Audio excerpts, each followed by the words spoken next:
Karnataka budget পর্যটন, কৃষি শিল্প থেকে মিশ্র প্রতিক্রিয়া জাগিয়েছে। সাম্প্রতিক কর্ণাটক বাজেট রাজ্যের মূল সেক্টরগুলি থেকে বিভিন্ন ধরনের প্রতিক্রিয়া প্রকাশ করেছে। পর্যটন এবং কৃষি শিল্প উভয়ই সরকার কর্তৃক উপস্থাপিত আর্থিক প্রস্তাবে মিশ্র অনুভূতির সাথে সাড়া দিয়েছে। পর্যটন ক্ষেত্রে স্টেকহোল্ডাররা কর্ণাটকের পর্যটন অবকাঠামোকে পুনরুজ্জীবিত করার লক্ষ্যে কিছু উদ্যোগকে স্বাগত জানিয়েছে।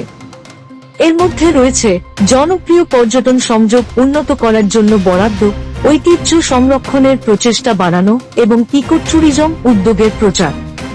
যাই হোক, পর্যটন প্রচার এবং অবকাঠামো রক্ষণাবেক্ষণের মতো শিল্পের মুখোমুখি অবিলম্বে চ্যালেঞ্জগুলি মোকাবেলায় বরাদ্দকৃত তহবিলের পর্যাপ্ততা নিয়ে উদ্বেগ উত্থাপিত হয়েছে।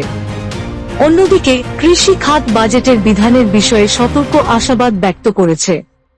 মূল ঘোষণার মধ্যে রয়েছে সেচ প্রকল্পের জন্য বরাদ্দ, কৃষি উপকরণে ভর্তুকি এবং জৈব চাষের উদ্যোগের জন্য সমর্থন। কৃষক সমিতিগুলি এই পদক্ষেপগুলিকে কৃষি উৎপাদনশীলতা এবং স্থায়িত্ব বাড়ানোর পদক্ষেপ হিসাবে প্রশংসা করেছে।